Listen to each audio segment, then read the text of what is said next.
Huwag ang mga pulis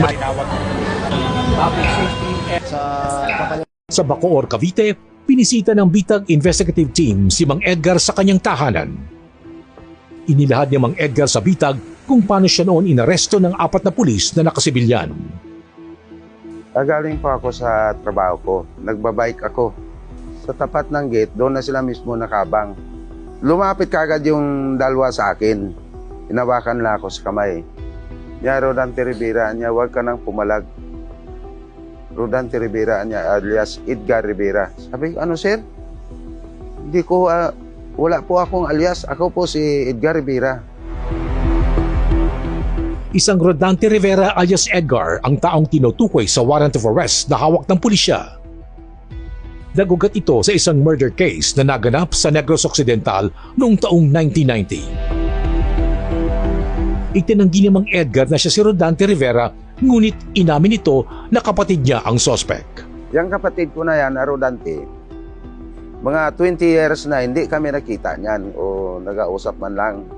Matagal ko nang alam na wanted yung kapatid ko, nasa warrant. Yung nangyari yung krimen na yan, 1990, 1989, ako'y lumuwas ng Malabon. So wala ako doon nung pangyayari yon. Hindi sila naniwala.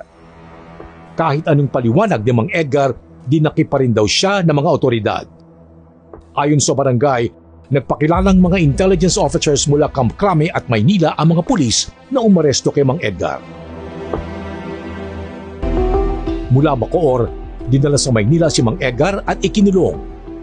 Noong time ho na nakita ko yan sa Manila Police District, hindi ako pwede umiyak eh. Kasi nakaposes na siya. Once na umiyak ako na lang yung sinasandalan niya.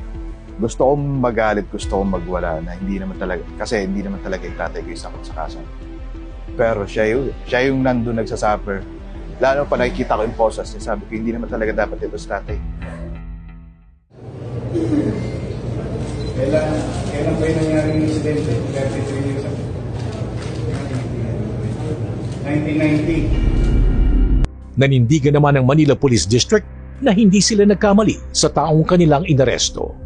merong nag-execute ng affidavit of confirmation. No, dalawa ito. Ito yung kapatid mismo nung biktima na, yung biktima sa pagpatay na naandun siya mismo nung ginawa yung krimen at nakita niya at alam niya kung sino yung gumawa nito.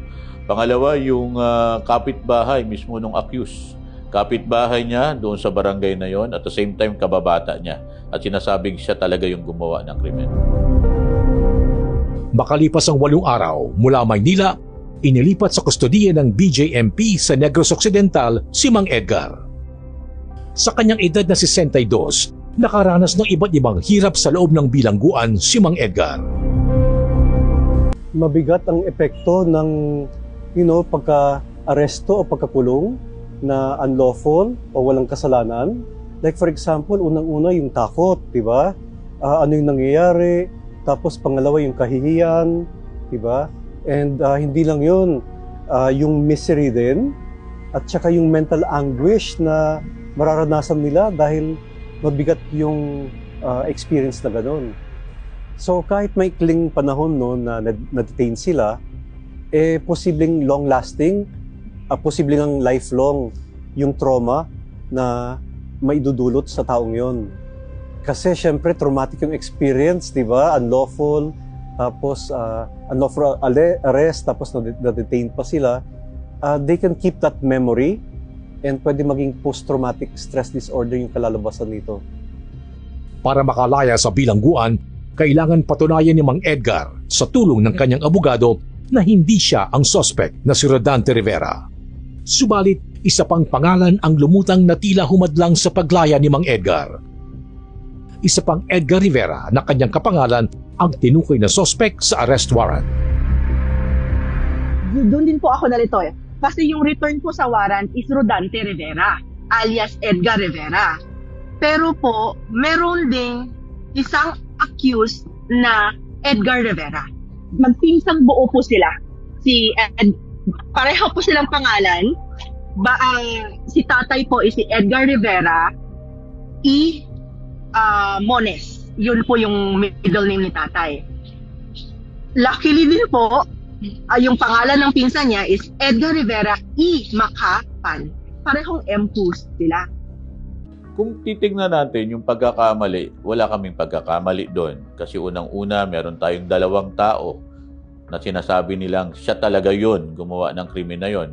At kung sasabihin ng korte na nagkamali ng pagkakakilanlan sa kanya, base doon sa lahat ng mga ginawa natin, ay sabi nga natin, we take full responsibility with that. Ang sa atin lang dito, ginagawa lang natin yung inatang na trabaho sa atin, protection na natin ito mga kababayan natin, hulihin natin yung mga sabi nga natin nagtatago sa batas.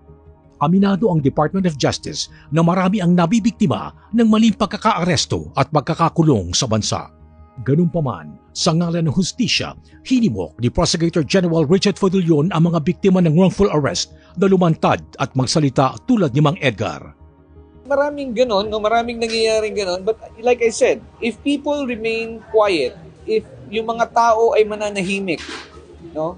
Hindi sila magsasalita, paano po maririnig yung boses nila? Paano po malalaman ng otoridad na mayroong ganong klaseng pang-aabuso? Hindi po sapat na kami ay naniniwala sa aming sarili na maraming nangyayaring ganon. Again, kinakailangan pa rin ho na lumantad itong mga tao nito. Ang mali kasi dyan is, kung mabilis tayong gumawa ng isang bagay na lamang mali, meron pang lumalantad para humingi ng kapatawaran.